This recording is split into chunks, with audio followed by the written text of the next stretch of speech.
वालों ने कहा बाबा एक बात कहें कि क्या यह गूदड़ी तो तुम्हारी नहीं है?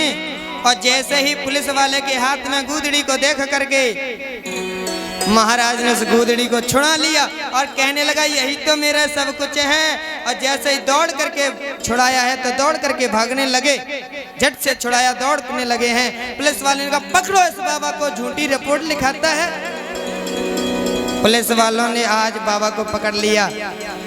पुलिस वाले कहते हैं बाबा आपने रिपोर्ट लिखाई, हमने लिखी, पर एक चीज है आपने इतनी क्यों लिखा दी? बाबा कहते हैं देखो भैया, क्योंकि विरक्त है ना, फकीर हैं, कभी तो ओढ़े साल दुसाला, साल ओढ़ लें, कभी दुसाला ओढ़ लें, और कभी कुछ ना हो तो ऐसे ही फकीर घूम रहे हैं। पुलिस वाले ने कहा बाबा यह तो एक है। अच्छा आपने पहले लिखाया कि मेरा बिछौना खो गया, इसमें बिछौना कहाँ है? तो आज बाबा ने उस फतूली को ऐसे झरझराया, बिछा लिया और कह दिया ये है मेरा बिछौना। प्रेम से बोलो। जैसे ही बिछा लिया ये मेरा बिछौना हो गया। अच्छा दूसरे नंबर पे बोलो आपने लिखाया कि मेरा चद्दर गायब हो गया, हमारा जमीन से उठा करके फटकार दिया एक बार और महाराज लेट गए, ओढ़ लिया, देखो ये मेरा चद्दर हो गया। अच्छा महाराज आपने कहा कि मेरा तकिया गायब हो गया, चोरी हो गया, 2-3 बार उसे तह कर दिया और लेट करके सिर के नीचे लगा दिया और कह दिया देखो मेरा तकिया बन गया। अच्छा बाबा आपने लिखा कि मेरे छाता खो गया, तो 2-3 बार तह करके दोनों हाथों पे ऐसे रख लिया और कहने लगे भैया देख वर्षा हुए तो ऐसे कर ले, छाता को भी काम करे। प्रेम से बोलो।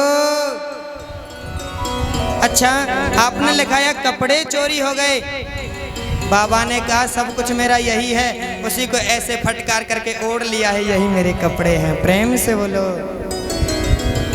तो ऐसे होते हैं फकीर। तो आज जड़ भरत जी महाराज कहार बन करके पालकी में लगे हुए हैं, मस्त अपनी मस्ती में चले जा रहे हैं आज। पर महापुरुष तो महापुरुष ही होते हैं, नीचे देख करके चलते हैं ना। दृष्टिपूतम निषेध पादम, दृष्टिपात करके चलते हैं, नीचे कहीं छेंटा छींटी ना जाए पैर के नीचे। पर होता क्या है भगवान की कृपा ऐसी कि एक छींटी नजर आई। तो आज जड़ भरत जी महाराज ने छलांग मार दी। अब आप ही सोचो पालकी में लगा हुआ व्यक्ति छलांग मारे तो पालकी में बैठे हुए व्यक्ति का क्या हाल होगा।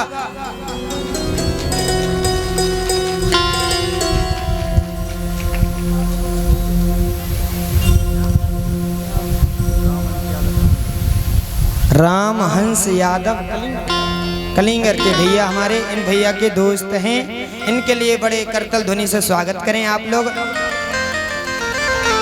भैया ने बड़ा सुंदर हार पहनाया मुझे।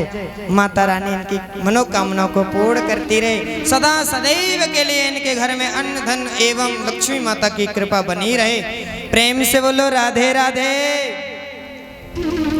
आगे अब तो पालकी में बैठे हुए सिंध सौवीर देश के राजा रहुगढ़ का सिर खोपड़ी दूसरी जगह टकराई। आज रहुगढ़ ने कहा हे भारवाहको, हे घोड़ा रहा, क्या तुम्हें ठीक से पालकी चलाना नहीं आता? जब इस प्रकार से कही तो 3 कहारों ने कहा भगवान हमारी इसमें कोई गलती नहीं है, यह जो नया नया भी कहार लगाया है ना, यह उछल कूद करना है।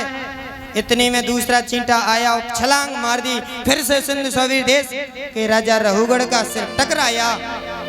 अब तो दृष्टिपात नीचे करके देखने लगा, हट्टा कट्टा शरीर है आज जड़ भरत जी महाराज। और देख करके आज तो कटु वचन बोलने लगा, कटु वचन बोलने लगा।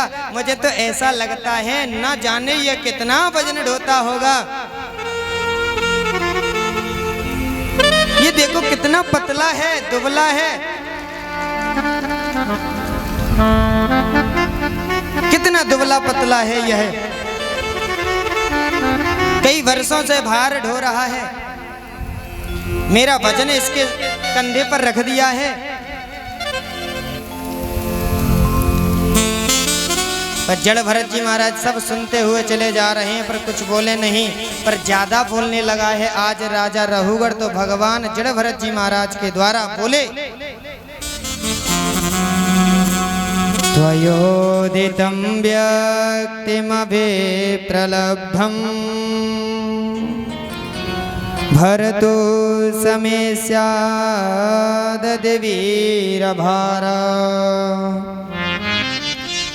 गन्तुर्यदि स्यादद्गम्यमध्वा पीबेतरासौ न विदां प्रवादा। आज जड़ भरत जी महाराज कहते हैं, राजन तुम किसे दंड देने की बात कह रहे हो? तुम मुझे दंड देने की बात कर रहे हो? क्योंकि मैं पतला हूं, दुबला हूं, मोटा हूं, इसीलिए। और देखो भैया, इस कथा को तो यहीं पर याद रखना। मैं आपको एक कथा सुना दूं। वो कथा यह है कि आपके इस गांव में जो कथा हो ही रही है, सामूहिक कथा है यह। तो इसमें कुछ भैया लोगों ने अपने दोनों हाथों से एवं भगवान की कृपा एवं माता रानी की कृपा से कुछ भैया लोगों ने सेवा की है, सहयोग दिया है। उन लोगों का नाम लिया जाएगा, तो आप सब लोग तालियों की करतल ध्वनि से स्वागत करेंगे उनका। प्रेम से बोलो राधे राधे।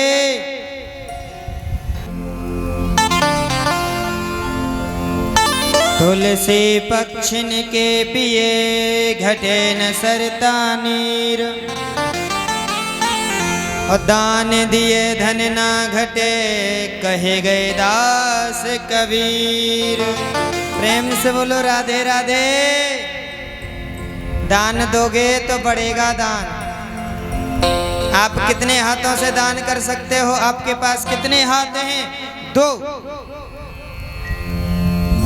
अब एक बात बताओ, मैं इसीलिए देखो प्रसंग यहाँ नहीं चल रहा है, प्रसंग तो और कहीं है, पर मैंने ये इसलिए बोला क्योंकि तुलसी पक्षिन के पिए घटे न सरता नीर। सरोवर में से अगर कोई पक्षी नीर पी जाए, जल पी ले, तो क्या घट जाएगा? नहीं घटेगा ना। ऐसे ही अगर आप थोड़ा दान कर दोगे तो थोड़ा घटेगा थोड़ी। दान दिए धन ना घटे कहे गए दास कबीर। दोनों हाथों से खोल करके दान करो। जब आप दो हाथ से दोगे तो परमपिता परमात्मा कल कल सुनगंदन मुनिमन रंजन पिपद भरंजन श्याम सुंदर नंद नंदन यशोदा नंदन आनंद कंद सच्चिदानंद घन श्याम चारों हाथों से तुम्हें देंगे। प्रेम से बोलो। माता मैया तभी आपको देगी जब आप माता मैया के कार्य में सहयोग करोगे बढ़ चढ़ करके।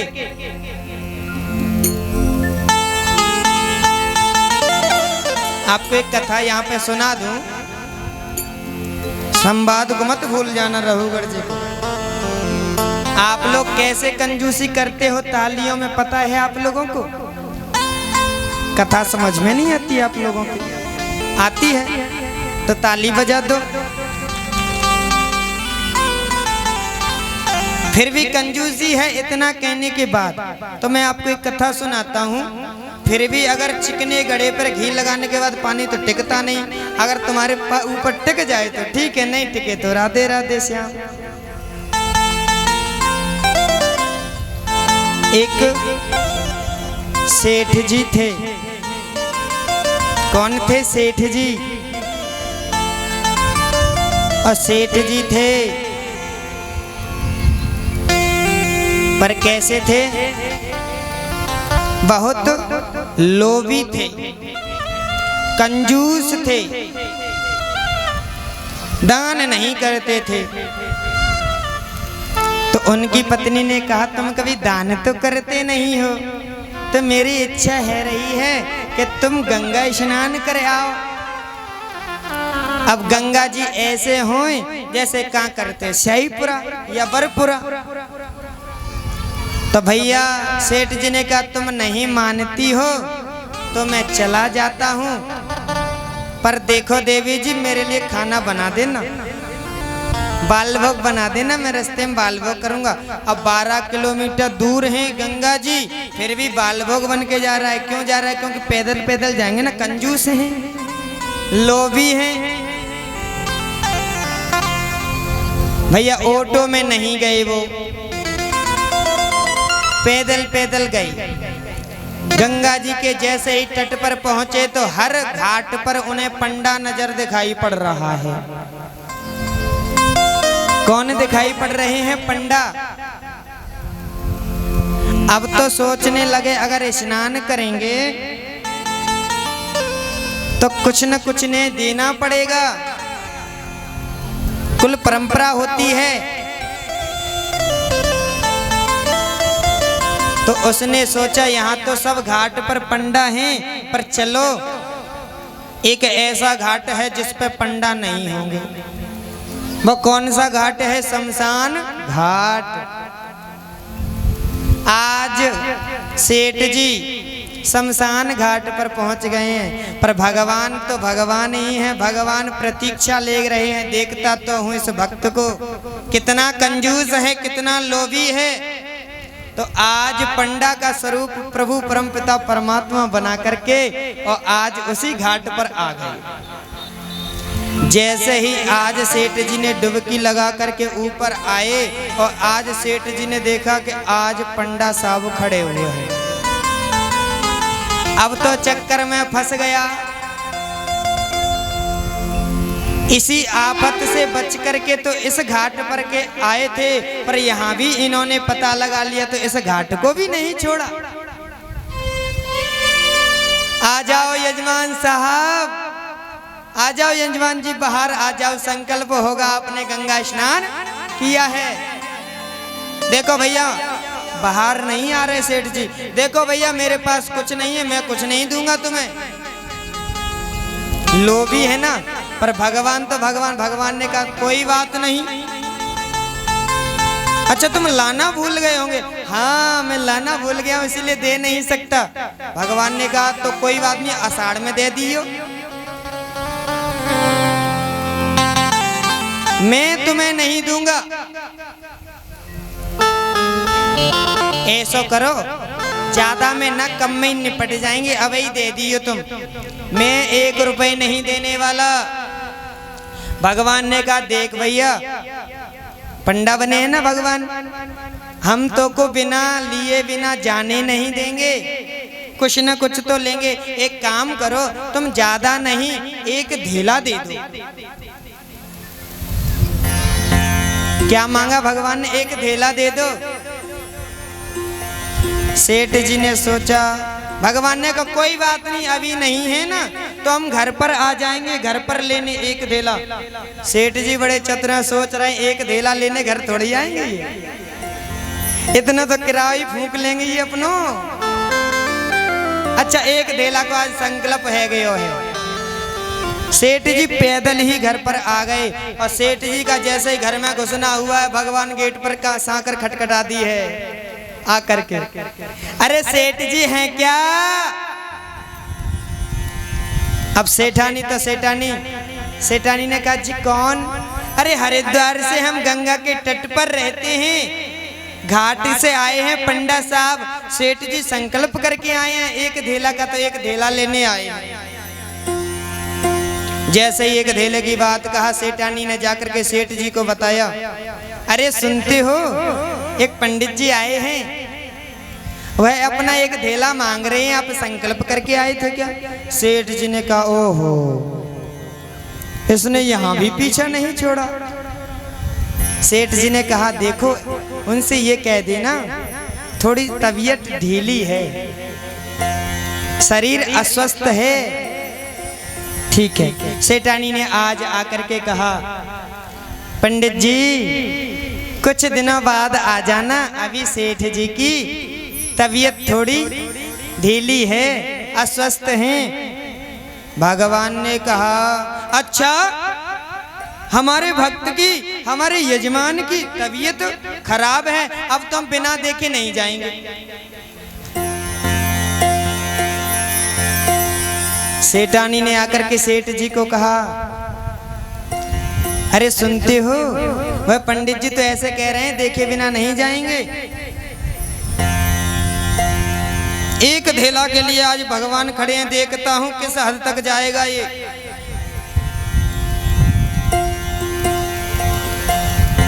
आज सेठ जी ने कहा सेठानी से, सुनो तुम एक बात कह दो। कि क्या? कह दो चल बसे, प्रेम से बोलो। सेठानी ने आकर के कहा, पंडित जी थोड़ा मुख उदास ले, पंडित जी हाँ वो तो चल बसे।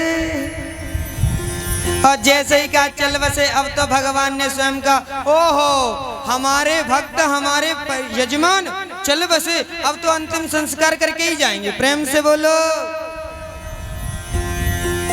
अंतिम संस्कार करके ही जाएंगे। सेठानी ने कहा वो नहीं जानने वाला, वो तो खड़ो है अभी एक धेला लेने के ताई। सेठ जी ने कहा मैं भी देखता हूं मेरे से किस तरह से, किस प्रकार से एक धेला निकलवाएगा ये। भगवान तो भगवान ही है, स्वरूप बढ़ा लिए, गांव में फैला दिया। सेठ जी गोविंदाय नमो नमः हो गए, चलो आ जाओ सब लोग, ले चलते हैं सेठ जी को। और सबसे जल्दी किसे होती है? गांव वालों को होती ना, ले चलो ना, क्यों रखे उनको। भैया सेठ तो सेठ ही है, सांस रोक ली सेठ ने। गांव वाले बनाने लगे बांधने के लिए, व्यवस्था सब चल रही है, पर सेठानी रो रही है। अरे ये मरे ना, जिंदा है, मेरी बात तो सुन लो। ये मरे नहीं है, जिंदा है। गांव वाले लोग कह रहे हैं वो हम मानते हैं, पर क्या करें, गम में ऐसा ही लगे। प्रेम से बोले, गम में ऐसा ही लगे ना कि नहीं मरे। छाती पीट पीट करके आज सेठानी रो रही है, पर सेठ जी तो सेठ जी सांस रोक ली। बताओ भैया, एक धेला के पीछे। भगवान ने कहा वाह कितना कंजूस है यह भक्त। भगवान ने कहा सुनो सुनो, मैं एक प्रयास करता हूं, मैं एक प्रयास करता हूं, शायद ये जीवित हो जाए। कान में एक मंत्र देता हूं मैं। तो मंत्र दिया, वैकुंठ से मैं आया हूँ, विष्णु मेरा नाम है, मेरा तू दर्शन करे तो भव से बेड़ा पार है। वैकुंठ से आया हूँ, विष्णु मेरा नाम है, मेरो दर्शन कर ले तू तर जाएगा। पर जैसे ही सेठ जी ने सुना, कान मंत्र, भाई सुनाई तो पड़ेगा ही ना, मरे थोड़ी। सुनाई पड़ा, आंखें खोल करके देखी, पर जैसे ही पंडा की नजर वही दृष्टि दिखाई पड़ी, आंखें बंद कर ली। सोचने लगा कि ये तो अभी कह रहे थे मैं वैकुंठ से आया हूँ, विष्णु मेरा नाम है, पर ये तो वही पंडा है जो वहां घाट पर मिला था। अब तो भैया राम नाम सत्य है होने लगी, ले जाने लगे। भैया सांस रोक रही है, सेठानी रो रही है, छाती पीट पर गई, ये मरे नहीं जिंदा है। कौन सुनता है भैया एक बात। अब तो भैया चिता बना दी गई, लिटा दिया गया।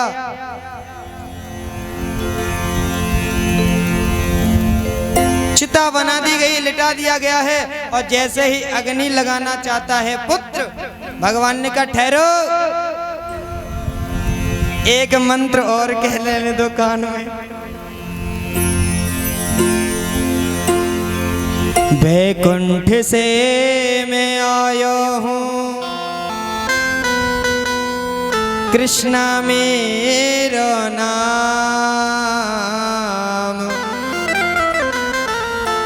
अरे सेठ जी मैं वैकुंठ से आया हूँ, कृष्णा मेरा नाम है। नाम चेंज कर दिया बस परमात्मा ने। और भगवान ने थोड़े से धीमे से कह दिया, कुछ चाहिए तो मांग लो, कुछ चाहिए तो मांग लो। सेठ जी ने कहा, अंतिम पड़ाव है जीवन का, क्या मांगा जाए सोच लिया। और सेठ जी ने आंख बंद किया ही बोल दिया, क्या बोला है?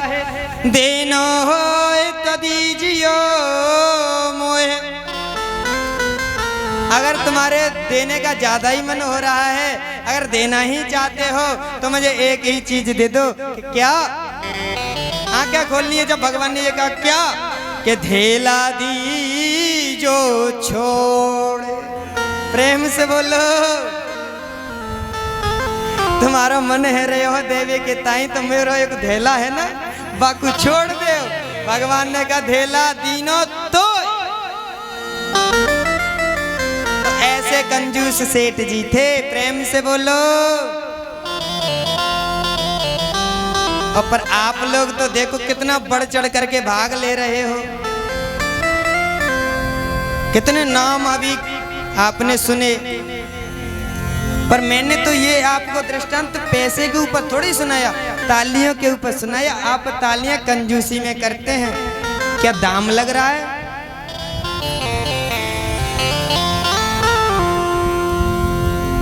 कुछ लग तो नहीं रहा इसमें। तालियां बजाने में कुछ लगता है क्या? कुछ नहीं लगता। हाथों की रेखाएं बदल जाती हैं तालियां बजाने से। इसीलिए एक बार प्रेम से बोलेंगे राधे राधे। आपको कथा अच्छी लगी ना अभी सुनाई वो, तो ताली तो बजा दो। कथा अपने मन को वहीं लेकर के चले। आज जड़ भरत जी महाराज ने रहुगढ़ को बड़ा दिव्य उपदेश सुनाया। आज बड़ा सुंदर उपदेश सुनाने के बाद में जड़ भरत जी महाराज ने तो आज रहुगढ़ का कल्याण कर दिया। उसके बाद में आज श्री राजन परीक्षित ने प्रश्न कर दिया सुखदेव भगवान से, महाराज भूगोल खगोल के बारे में बताओ। सुखदेव भगवान ने बड़े विस्तार से भूगोल खगोल के बारे में बताया और बताने लगे। फिर उसके बाद में 28 प्रकारों के नरकों के वर्णन किया। नरक तो कई प्रकार के होते हैं, पर विशेष 28 प्रकार के बताए। पृथ्वी से 99,000 योजन नीचे यमराज की संयमनीपुरी है। 28 प्रकार के नरकों का वर्णन किया। तामेस्रो अंधतामेस्रो रौरवो महारौरव कुंभीपाकः कालसूत्र मसिपवत्रवनम् शूकरमुखमन्दकूपः कृमिभोजनः सदंसस्तप्तसूर्मिः वज्रकण्टकशाल्मकी भैतरडिः पूयोद प्राणरोधो।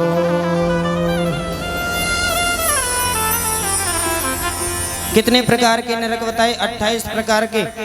अगर आप गिनती करना चाहते हो तो कर सकते हो, मैं बोल दूंगा यहाँ से। तामेस्र, अंध तामेस्र, रौरव, महारौरव, कुंभीपाक, कालसूत्रम, असपत्रवनम, शूकरमुख, अंधसूक, क्रमभोजन, दंदस, तप्तसूर्मिः, वज्रकण्टकशाल्मकी, वैतरडिः, पूयोदः, प्राणरोधः, विशसनम, लालाभक्ष, सारमेयादनम, अवीचिः, अयपानम, क्षारदर्शनम, रक्षोगणः भोजनः, शूल प्रोत दंद सूक अवट विरोध पर्यावर्तन सूची मुख। कितने हो गए? इति नरका संति।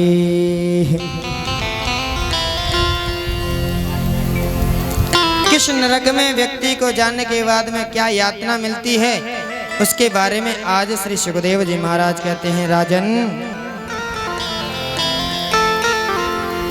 श्री सुखदेव जी महाराज कहते हैं, राजन परीक्षित, यत्र यस्तु परवित्तापत्य कलत्राण्यपहरते सहि कालपाशबद्धो यम पुरुषैरति भयानकैतामेश्र नरके बलान्यपात्यते।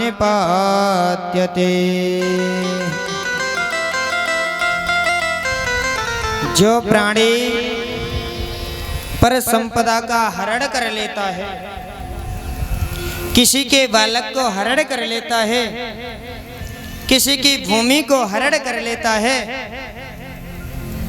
उसे यमदूत तामिश्र नाम के नरक में ले जाकर के पटक देते हैं।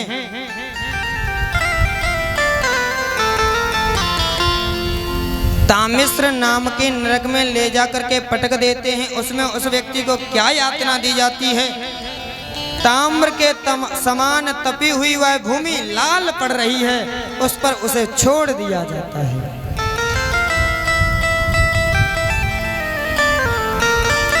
जो जीवों को काट करके या जीवों की हिंसा करते हैं, उनका मांस भक्षण करते हैं, उन्हें कुंभी पाक नरक में ले जाकर के ढकेल देते हैं।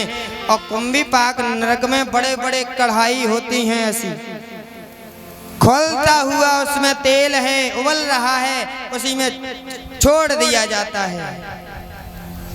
और यमराज कहते हैं, जिस प्रकार से तूने जीव जंतुओं के मांस को तल तल के खाया है, उसी प्रकार से तुझे भी इस कढ़ाई में तलाया जा रहा है।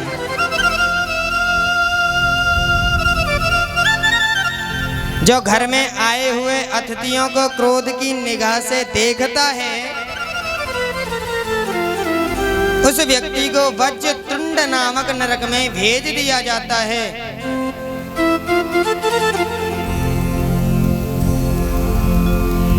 उस नरक में व्यक्ति को क्या यातना दी जाती है? बड़ी बड़ी चेंच वाले जीव उस व्यक्ति की आंखों को नोच करके निकाल लेते हैं।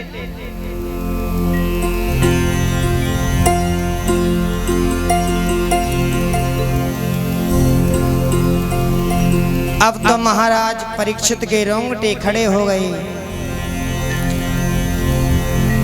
महाराज, आप यह मुझे भयानक भयानक कथा ना सुनाएं।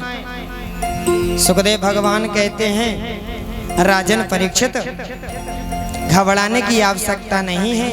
जीवों के कल्याण के लिए ही यह नरक बनाए हुए हैं। जो परमपिता परमात्मा का नाम लेता है और जीवन भर छोड़ो, एक भी बार कदाचित जिसने परमपिता परमात्मा का नाम ले लिया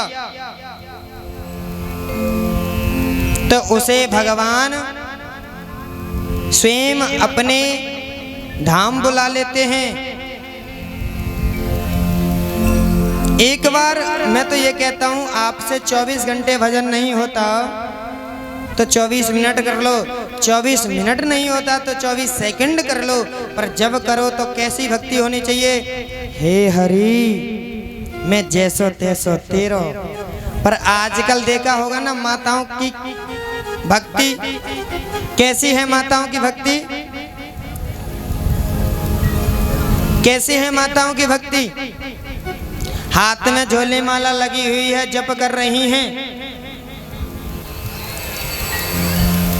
और एकदम झल्ला करके बोले, ए बहू तो को दी से नहीं, दूध कब से उफड़ रही है? माला तो पूरी भई ना, पर बीच में ही बोल दी। पूछा किसी से जा रहा हो, कह रही है नाने बहू मैं 2 ही रोटी खाऊंगी। अरे रोटी खानी बाद में खा ली, पहले भजन तो कर ले।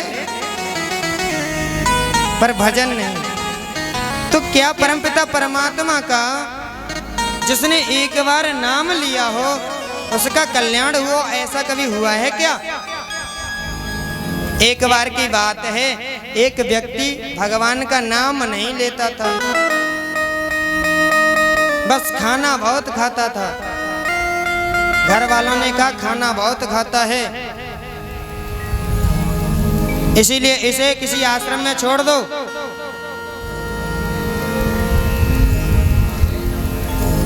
आज एक महाराज जी के आश्रम पर उस बालक को छोड़ने आए पिताजी।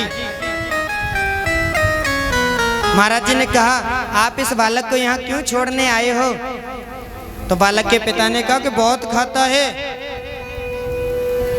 महाराज जी ने कहा बेटा दाने दाने पर लिखा है खाने खाने वाले का नाम।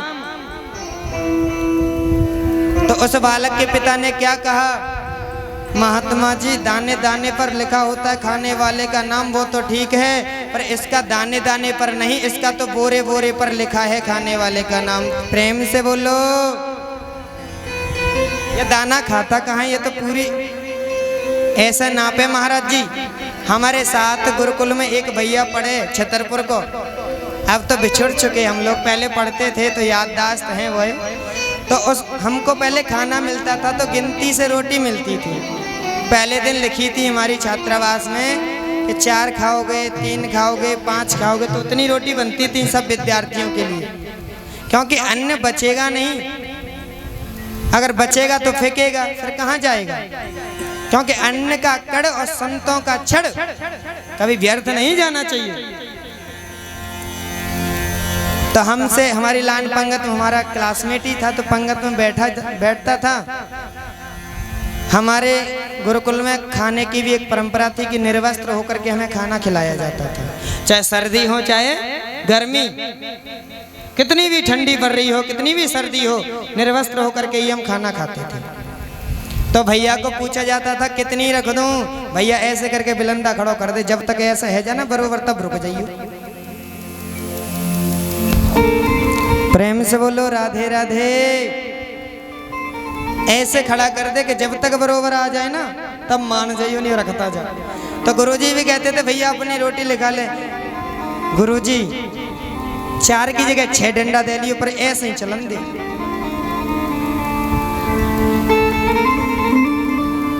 तो छोड़ने आए संत के पास, संतों ने कहा कोई बात नहीं, आश्रम में भंडार चल रहा है, पाने दो। देखो महाराज जी मैं आपका हर काम करूंगा, पर मेरी एक शर्त है तुमसे, क्योंकि मैं खाता बहुत हूं तो पहली पंगत में बैठूंगा, लास्ट पंगत तक खाता हूं मैं। ठीक है भैया काम तो करेगा पर खा ली और क्या है, ठीक है। संत ने सोचा इसका ऐसे कल्याण थोड़ी होने वाला है, खा करके जीवन को ऐसे ही निकाल देगा, एक बार तो राम नाम इसके मुख से निकलवा ही दूं। माँ ने कहा बेटा तुम थोड़ा भजन कर लिया करो। गुरुदेव भजन नहीं होता, काम हो तो बता दो। गुरुदेव ने कहा तू राम नाम नहीं ले सकता तो एक बार मरा मरा मरा मरा कह करके रट लगा दे। उल्टा तो बोल सकता, हाँ गुरुदेव उल्टा तो बोल दूंगा मैं, पर भगवान का नाम नहीं लूंगा। तो तुम भी कह के देख लेना मरा मरा मरा मरा मरा मरा, तो राम राम निकलने लगेगी मुंह से। प्रेम से बोलो। जब उस व्यक्ति का जीवन प्राणांत हुआ, यमराज के यहाँ जैसे ही उसका खाता खोला गया तो देखा गया कि इसने भजन तो नहीं किया, तुमने भजन नहीं किया है। ज्यादा लिस्ट खोल के देखी तो एक बार मुंह से राम शब्द निकल गया था। तुमने एक बार जीवन में, अपने जीवन में एक बार राम शब्द, राम नाम लिया है, बोलो क्या चाहते हो इसके बदले में? तो भोला ही है, वो तो खाना खाना जानता है। उसने कहा जो राम नाम के बदले में दिया जाता हो वो दे दो। क्या दे दो जो राम नाम के बदले में दिया जाता हो, वह दे दो। जैसे ही यह बात कही तो यमराज को तो पता नहीं क्या दिया जाता है। आज भोलेनाथ के पास में लेकर के गए हैं यमराज। भोलेनाथ ने कहा आज कैसे आगमन हुआ तुम्हारा, के कारण, किस कारण की वजह से तुम्हारा यहाँ आगमन हुआ है बताओ। तो यमराज ने कहा मुझे तो पता नहीं, इस व्यक्ति ने अपने जीवन में सारी उम्र में एक बार राम नाम लिया है। अब मुझे पता नहीं कि एक बार राम नाम लेने से क्या फल दिया जाए, क्या वस्तु दी जाए। आपको पता हो तो आप बता दो। भोलेनाथ ने कहा मुझे भी नहीं पता। भोलेनाथ ने कहा चलो ब्रह्मा जी के पास चलते हैं।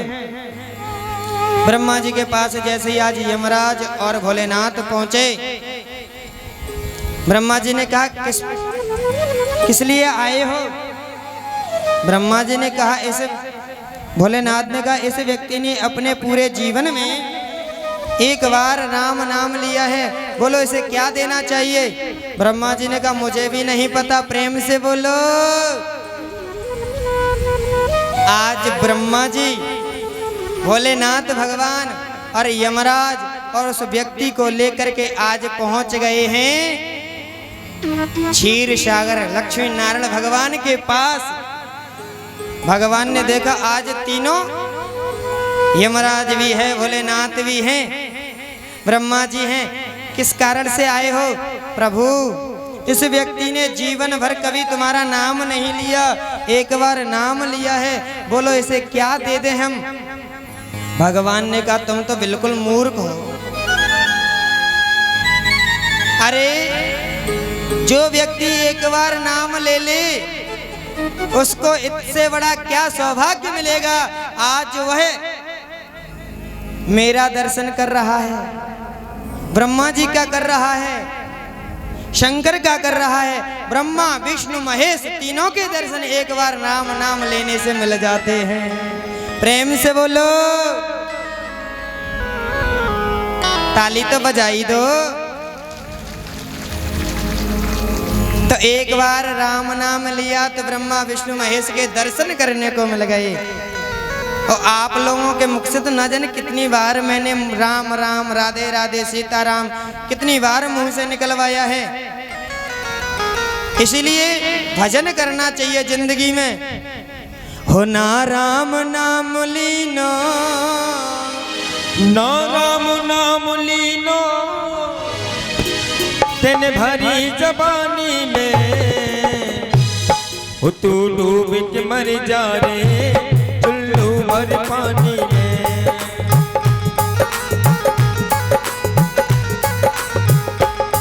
तू डूब के मर जा रे चुल्लू भर पानी में। हो तू डूब के मर जा रे चुल्लू भर पानी में।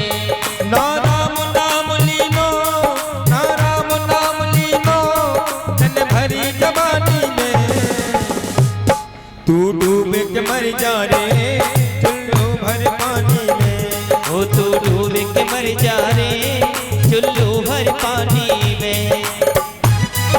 दोनों हाथ उठा करके तालियों की सेवा करते हो मीठी मीठी। हे हरि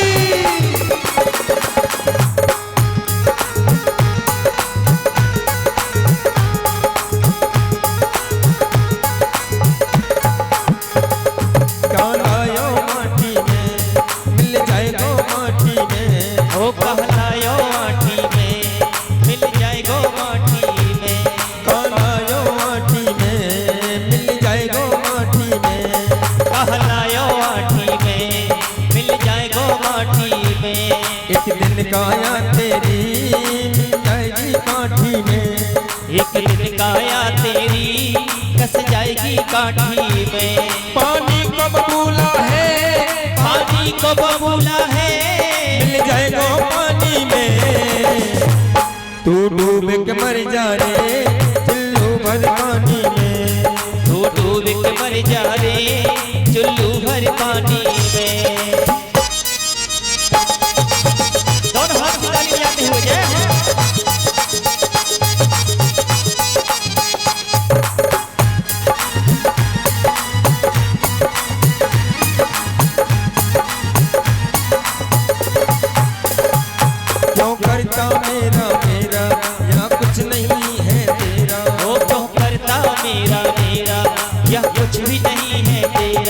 क्यों करता मेरा मेरा या कुछ भी नहीं है तेरा।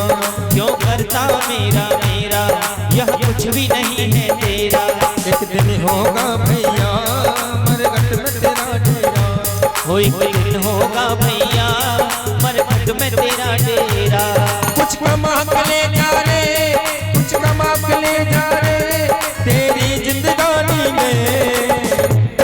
ओ डूब के मर जा रे चुल्लू भर पानी में। तू डूब के मर जा रे चुल्लू भर पानी में।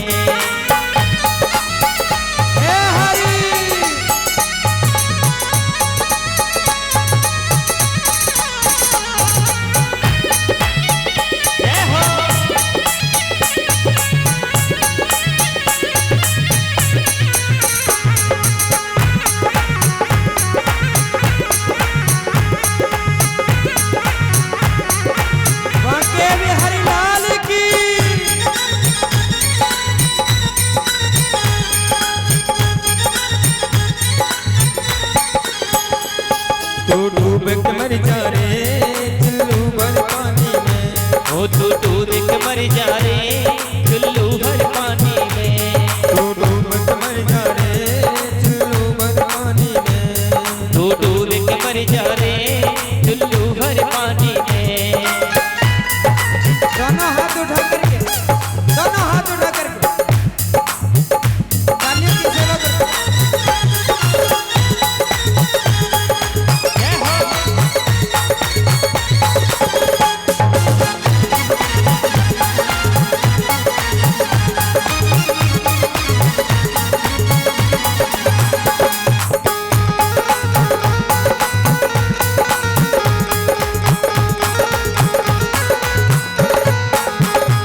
कर सच्ची भक्ति है भक्ति में शक्ति है।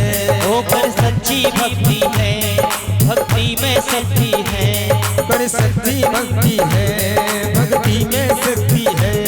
कर सच्ची भक्ति है भक्ति में शक्ति है। या भक्ति से भैया मिल जाएगी मुक्ति है। या भक्ति से भैया मिल जाएगी मुक्ति है। तेन बालापन खोयो तेन बालापन खोयो ऐसी अनजानी में। तू डूब के मर जा रे चुल्लू भर पानी में। तू डूब के मर जा रे चुल्लू भर पानी में।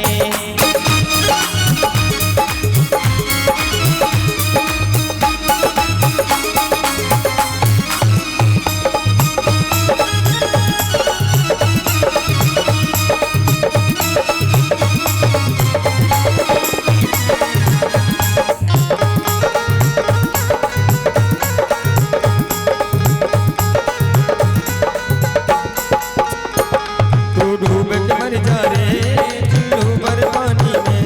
तू डूब के मर जा रे चुल्लू भर पानी में। तू डूब के मर जा रे चुल्लू भर पानी में।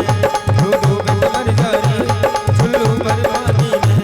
तू डूब के मर जा रे चुल्लू भर पानी में। बलाले के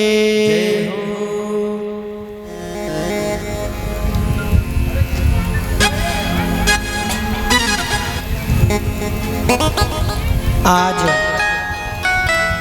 सुखदेव भगवान कहते हैं राजा परीक्षित,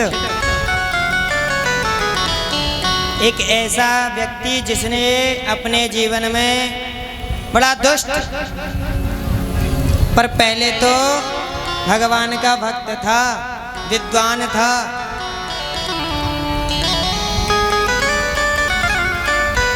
केचित् केवलया भक्त्या वासुदेव परायणा अघं ध्वनवन्ति कार्षेण निहार भास्कर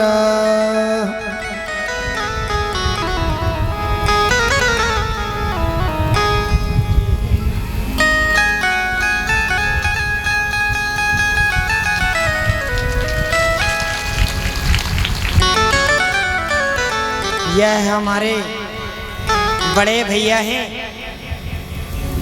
और इनका नाम दिनेश शर्मा, निवासी कुकथरी, आज कथा सुनने के ताई आए हैं।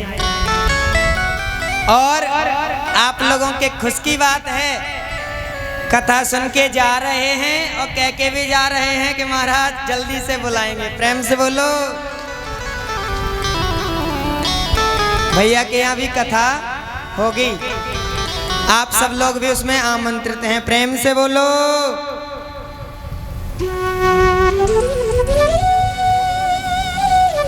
एक अजामिल ब्राह्मण कन्नौज के निवासी बड़े विद्वान थे, दूसरे सूर्य के समान। पर क्या हुआ, एक बार जंगल में यज्ञ के लिए समिधा लेने के लिए गए तो एक वेश्या को शूद्र के साथ में रत करते हुए देख लिया। उस वेश्या के स्वरूप को देख करके मोहित हो गए और उस वेश्या से कहने लगे, देवी मैं तुमसे विवाह करना चाहती हूँ। तो वेश्या को क्या चाहिए, धन। ठीक है राजन, मैं तुमसे शादी कर लूंगी। घर पर जैसे ही लेकर के आए हैं आज अजामिल ब्राह्मण, पर जैसे ही उस वेश्या ने आज अजामिल की पत्नी को देखा तो पूछ दिया, राजन यह देवी कौन है? जब यह बात पूछी तो आज अजामिल ब्राह्मण ने कह दिया, देवी जी ये हमारी धर्म पत्नी है। वेश्या ने कहा, अगर यह घर में रहेंगी तो मैं घर में नहीं रहूंगी। आज मोहित हैं स्वरूप पे तो घर से अपनी पत्नी को निकाल दिया। संध्या वंदन करने के लिए जैसे ही बैठे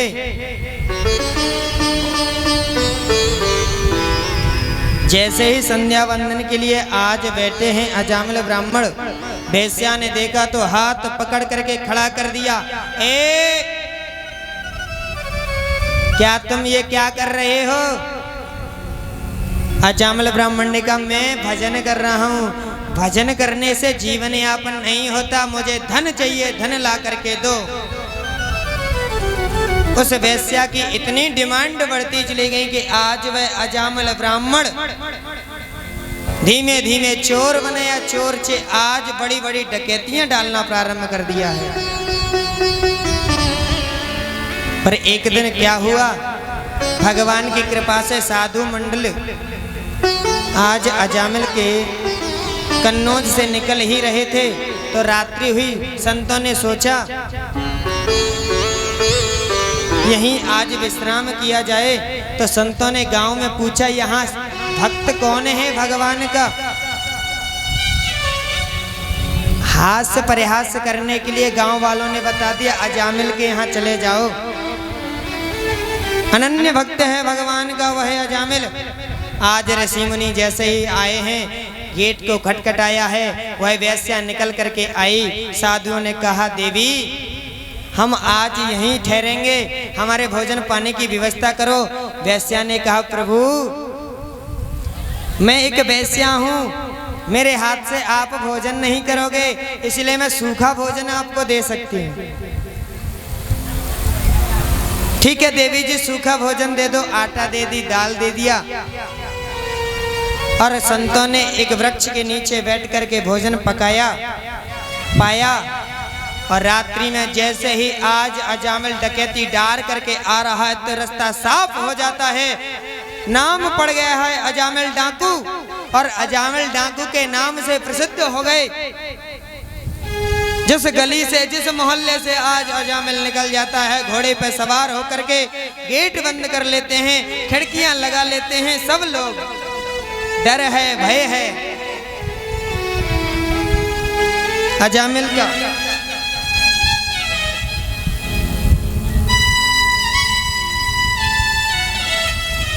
जैसे ही आज घर आया, रात्रि में विश्राम किया अजामिल ने, सुबह होते ही आज संतों ने गेट को खटखटाया। देवी जी, जैसे ही आज जो है वैश्या ने गेट खोला, साधु आए और कहा हमने तुम्हारे घर भोजन किया है तो अब दक्षिणा तो बनती ही है, दक्षिणा और दे दो तो हम चलें। इतने में अजामिल आ गया। ए बाबा, मुझे नहीं जानते, मैं अजामिल डकैत, दक्षिणा मांग रहे हो? देवी जी ने इशारा किया, नहीं, संत भगवान है। तो थोड़े नरम हो गए और कहने लगे, बाबा इतना भला बनाओ कि मैंने तुम्हारे अभी जो कमंडलू लाठी डंडा है ना वो नहीं छुड़ाए, ये छुड़ा करके भगा देता मैं। संत भगवान कहते हैं, मैं तुमसे पैसा थोड़ा ही मांग रहा हूं। अजामिल ने कहा, तो क्या मांगोगे? मैं तो बस एक ऐसी चीज मांग रहा हूँ, बस उसे कर लेना। कि क्या? कि यह अभी गर्भवती हैं, इनके ये जो बालक हो उसका नाम नारायण रख लेना। अजामिल ने कहा, कोई बात नहीं, हद लगे ना फिटकरी रंग चौकोई गिरेगो, ठीक है। आज इस बालक का नाम नारायण रखने के लिए बोल दिया और संत भगवान वहां से चले गए। अब आपको थोड़ा मैं ये ज्ञात करा दूं, ये कथा तो आप सुनते ही रहते अजामिल की, तो पर अजामिल पूर्व जन्म में कौन था?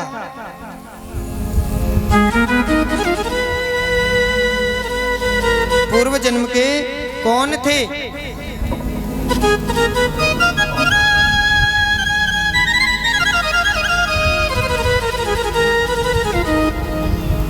यह अजामिल कोई, यह वैश्या का संबंध क्यों मिला?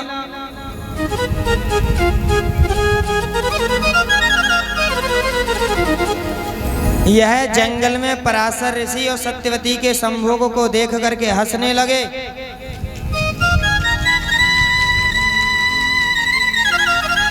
हंसने लगे तो पराशर ऋषि ने कह दिया कि जाओ, तुम्हारा भी एक वैश्या के साथ में रत होगा।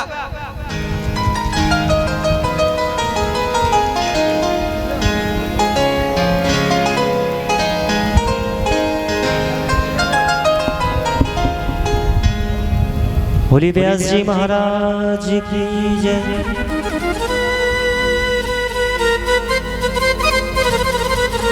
देख करके हंसे तो आज पराशर ऋषि ने इन्हें श्राप दे दिया।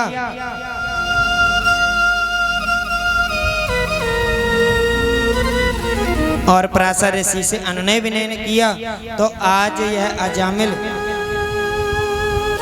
कान्यकुब्ज ब्राह्मण का भगवान का नाम ही उद्धार कर दिया था, भगवान के नाम ने ही। और पराशर ऋषि स्वयं आए थे पुत्र का नाम रखवाने के लिए। प्रेम से बोलो।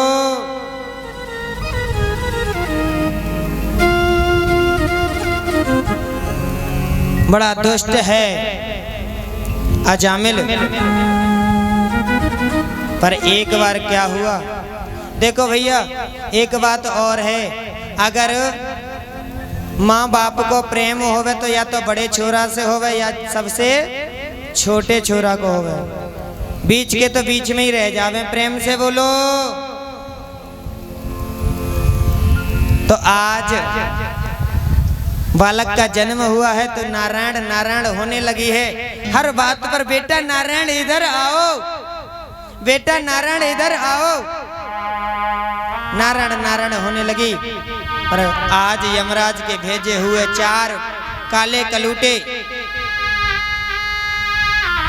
पार्षद आए, यमराज के बंदी बना लिया, बांध लिया। यमदूतों ने आज, पर जैसे ही बांधना प्रारंभ किया था पर इतने में आज अजामिल पुकार उठा, बेटा नारायण,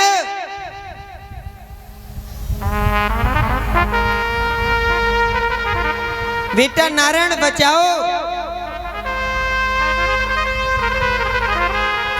जब यह बात कही, बेटा नारायण बचाओ बचाओ बचाओ, अब तो भगवान विष्णु के 4 चमकीले भड़कीले पार्षद प्रकट हो गए।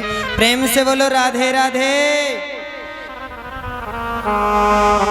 यह भगवान ने भेज दिए, मुझे कोई पुकार रहा है उसे लेकर के आओ।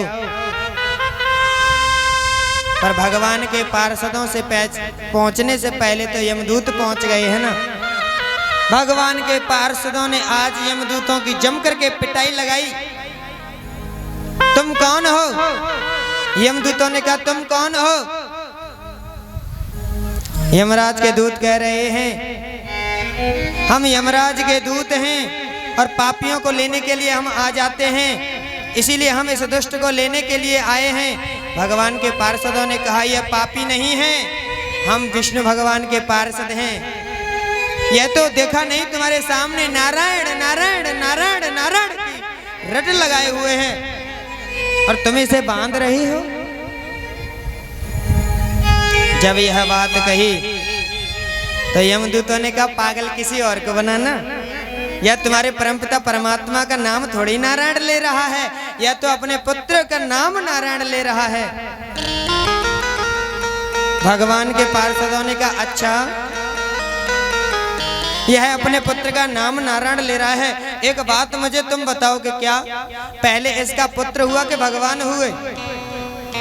यमदूतों ने कहा कि भगवान का। तो नाम पहले किसका रखा गया? कि भगवान का। तो चाहे कैसे भी पुकारे, चाहे पुत्र की ममता के कारण से परमपिता परमात्मा का नाम निकले, पर भगवान को तो बुला रहा है ना। पहले देखा होगा बुजुर्ग लोग नाम रखते थे ना, रामदास, नारायण, सीताराम, घनश्याम, और आज देखो मैयन के नाम चिंटू, पिंटू, पप्पू, सिंटू, बड़े विचित्र नाम रख दिए। और ऐसे ऐसे अद्भुत नाम हैं, कई कई नामन को लेवेन ताई तो जीव लड़खड़ाए जावे। इस संवाद को जैसे ही अजामिल ने सुना तो अजामिल सोच रहा है, धोखे से मैंने प्रभु का नाम भी नहीं लिया, अपने पुत्र को बुलाया था, तब यह कृपा हो रही है। परमपिता परमात्मा की आज भक्ति की है। यमदूतों को जम करके पीट करके आज भगा दिया है। यमदूतों ने काल पास फेंक दिया है यमराज के पास। यमराज ने कहा, आज क्या हो गया तुम्हें, क्या हो गया? यमदूतों ने कहा, ऐसी नौकरी हमें नहीं करनी, चाहे कोई भी आकर के हमें 4 मुक्के लगा जाता है, ये डली है तुम्हारी नौकरी, आज से इस्तीफा। प्रेम से बोलो। अरे भैया बताओ तो क्या हुआ? यमदूतों ने कहा, देखो महाराज सुनो, वहाँ 4 चमकीले भड़कीले आ गए और अपने आप को बता रहे थे कि नारायण के हम पार्षद हैं, विष्णु के हम पार्षद हैं। यमराज ने मुंह पे हाथ रख दिया, धीमे बोलो धीमे, धीमे बोलो धीमे, नहीं तो मुझे अभी सबको छोड़ना पड़ेगा और मेरा तो सारा व्यापार ठप हो जाएगा। अच्छा, इतनी नाम में शक्ति है इसमें, राम नाम में कितनी शक्ति है पता है आप लोगों को? आज हमारे स्वामी जी महाराज कह रहे थे कि जब मैं आ रहे हो तो ना ब्यासी महाराज मुझे आज बिठा लिया अपने पास, बड़े स्नेही हैं, बड़े प्यार से मुझसे बता रहे थे और कह रहे थे मैं जब आ रहे हो तो ना, जब मैं आ रहा था तो एक व्यक्ति ने मुझसे पूछा भगवान से बड़ा कौन है? तो महाराज जी उस व्यक्ति से क्या कह के आए महाराज जी कि जब लौट करके जाऊंगा तब बता दूंगा। प्रेम से बोलो। पर मैं आपको बता देता हूं भगवान से बड़ा कौन है। जब समुद्र सेतु बनाया जा रहा था तब हर पत्थर पर राम राम राम राम लिख करके छोड़ा जा रहा था। भगवान खड़े हुए थे, भगवान ने दृष्टि डाली कि ये पत्थर डूब नहीं रहा, यह पत्थर डूब नहीं रहा। चारों तरफ देखा, कोई देख तो नहीं रहा। आज भगवान ने एक पत्थर उठाया, चारों तरफ फिर देख करके उस पत्थर को समुद्र में छोड़ दिया, और जैसे ही छोड़ा है तो आज वह पत्थर डूब गया है। प्रेम से बोलो। हनुमंत लाल ने यह दृश्य देख लिया। हनुमंत लाल ने कहा, प्रभु क्या हुआ? अरे कहू तो कहियो ना। तो भगवान यहाँ बताना चाह रहे हैं कि मेरे से बड़ा तो मेरा नाम है। कैसे? अब पत्थर का यहाँ उदाहरण आपको क्यों दिया है, समझो। भगवान बताना चाह रहे हैं, जिसने मेरे नाम का आश्रय ले लिया है ना, वो कभी डूब नहीं सकता। और जिसे परमपिता परमात्मा ने अपने हाथों से छोड़ दिया तो क्या वो सहज ऊपर आएगा? डूबेगा ही डूबेगा ना। प्रेम से बोलो। इसीलिए गाते हैं ना, पकड़ लो हाथ बनवारी, नहीं तो डूब जाएंगे। पकड़ लो हाथ बनवारी, नहीं तो डूब जाएंगे। पकड़ लो हाथ बनवारी, नहीं तो डूब जाएंगे। पकड़ लो हाथ बनवारी, नहीं तो डूब जाएंगे। नहीं तो डूब जाएंगे, नहीं तो डूब जाएंगे। पकड़ लो हाथ बनवारी, नहीं तो डूब जाएंगे।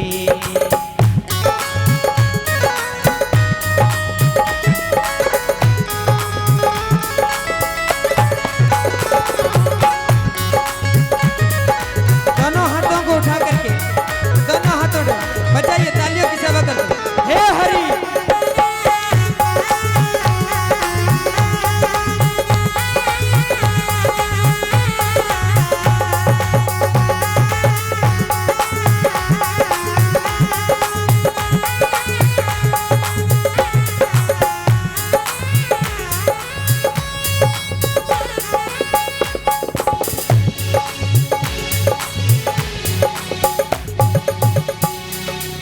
बोले बांके बिहारी लाल की। आज यमदूत बोले, अच्छा महाराज, तो जिसकी महिमा कोई बता ही नहीं सकता, राम नाम की महिमा। गोस्वामी तुलसीदास भी तो कहते हैं, कैसे भी भजो। कहाँ हूँ कहाँ लगे नाम गड़ाई, राम न सकाहे नाम गुण गाई। भाव को भाव कनक आलस हूँ, नाम जपत मंगल देश दस। भाव से कुभाव से कैसे भी भजो, हरि नाम तो तारक ही है। जैसे विष को चाहे जाने में पियो चाहे अनजाने में पियो, विष का कार्य क्या है? मार देना, तो मरना ही है। अग्नि को चाहे जानबूझ करके छुओ चाहे अनजाने में छू लो, उसका कर्तव्य है जला देना, तो वह जला देगी। धर्मराज बोले, 12 भक्त हैं, वैष्णवों में 12 तिलक धारण करते हैं। 12 भक्त भी बताए गए। 12 मंत्र की बड़ी महत्ता है। अब तो यमदूतों ने पूछ दिया, महाराज बस आप ये बता दो हमें किसको लाना है किसे नहीं लाना, आप सब बातों को छोड़ दो। तो यमराज कह रहे हैं, आज जिह्वा न भक्ति भगवद् गुणनामधेयम् चेतश्च न स्मरति तच्चरणारविन्दम्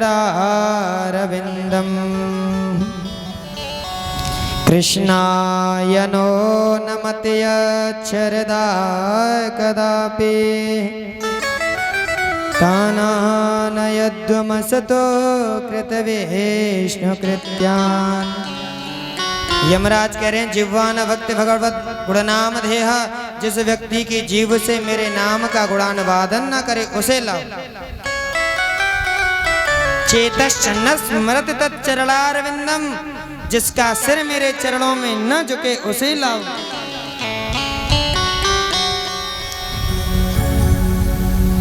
जिन भक्तों के कीर्तन में भजनों में तालियों का सहयोग ना करे ऐसे लोगों को लाओ। प्रेम से बोलो ठीक है महाराज, ऐसे ही लोगों को लाया करेंगे। दुष्ट लोगों को ही यमराज के यमदूत लेकर के जाते हैं। दुष्ट भी कई प्रकार के होते हैं। एक दुष्ट तो ऐसा हुआ, खुद तो जी रहा है अपने आनंद में, पर दूसरों को जीने नहीं दे रहा है। इस आनंद से परेशान करता है। जीवित है तो जीवित में भी परेशान कर रहा है, मरने के बाद भी कई लोग परेशान करते हैं। एक व्यक्ति तो ऐसा था, पहले जिंदा था तो बच्चों को मारता था। वो लाने आते थे, तुमने हमारे बालक को मारा। हाँ मारा, गलती करता तो मारूंगा। गलती कुछ भी नहीं, फिर भी मार देता था वह दुष्ट।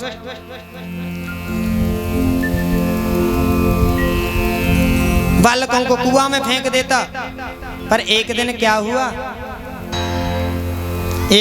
हुआ, मरने की ओर जा रहा है। कहाँ जा रहा है? मरने की ओर। उसने सोचा अब क्या किया जाए, मैं मर जाऊंगा तो इन्हें दुखी कौन करेगा? क्या इन्हें दुखी कौन करेगा? तो आज चारपाई पर लेटा है, गांव वाले आ गए हैं, चलो मर रहा है ना तो आज इसको मार ही आते हैं, उसके बाद ही कुछ करेंगे। तो सब गांव वाले आ गए। तो आज उस व्यक्ति ने कहा, क्या कहा है? आज मुझे फलानो नादीस रहे हो, बाग को बुलवा दो। माने अंतिम में इच्छा क्या रखी कि सब गांव वाले आ जाओ। ठीक है, सब गांव वाले आ गए। बोला क्या तुम्हारी अंतिम इच्छा है? कि मेरी अंतिम एक ही इच्छा है कि मैं तो मर ही रहा हूँ, मैं दुष्ट हूँ, मैंने आपको सताया है, मैंने आपके बालकों को कष्ट दिया है, पीटता था, मेरे प्राण सहजता से नहीं निकलेंगे। इसीलिए मेरा आपसे हाथ जोड़ करके विनती है कि आप एक काम करो।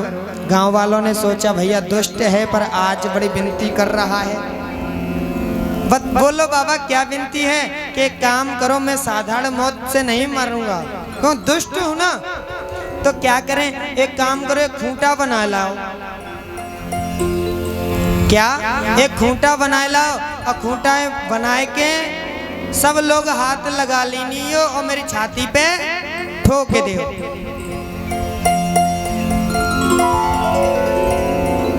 ठीक है, और ठोकने के बाद में मुझे आप सब लोग लेके जाना जलाने के लिए। ठीक है बाबा। अब तो सब लोग आ गए, दुष्ट तो दुष्ट ही ठहरा। भैया खूंटा बना लाए, सब लोगों ने हाथ लगा लिए वह खूंटा थे और वह खूंटा को छाती पे ठोक दिया। गोविंदाय नमो नमः। अब गोविंदाय नमो नमः तो हो ही गया, पर हुआ क्या भैया? आजकल ये चले ना, तुम देख रहे हो चलते फिरते कैमरे की कोई कमी तो है नहीं। इधर देखो, पीछे देखो, सब जगह कैमरा चल रहे हैं। तो वहां भी कई छोरा वीडियो बना रहे तो सबके फोटो भी आ रहे थे उसमें। और भैया अब तो जैसे ले जाने लगे हैं, अब पूरा गांव जाए एक व्यक्ति को लेकर के तो लंबी लाइन तो लगी जाएगी। जब लंबी लाइन लगी तो पीछे से ईओ करती हुई पुलिस की गाड़ी आ गई। पुलिस वालों ने सोचा ये क्या हो रहा है? इतनी लंबी कतार। पुलिस वाले ने आगे जाकर के देखा तो एक का शव जा रहा है, पर सब पर चद्दर पड़ी हुई है, पर इतनी ऊंची चद्दर हो रखी है क्योंकि खूंटा ठोका है ना, खूंटा ठोका हुआ है। पुलिस वालों ने पूछा ये क्या है? कि महाराज हमारे गांव के एक वृद्ध आदमी गुजर गए हैं, उनका सब जा रहे हैं, उनकी इच्छा थी कि मेरे सब में सब लोग जाना। ठीक है तो रुको। ऐसो साहब ने 4 गाड़ी और बुला दी, एक इस तरफ एक इस तरफ एक पीछे एक आगे। अब तो भैया पुलिस फोर्स भी फुल फॉर्म में आई है, सब लगी हुई है, कहीं हंगामा ना हो जाए। ऐसो ने सोचा भैया आदमी तो कई मरते हुए देखे, पर एक हाथ ऊंचा ये चद्दर कैसे उठा हुआ है। ऐसो साहब ने कहा रुको रुको, क्या हुआ दीवान साहब क्या हुआ?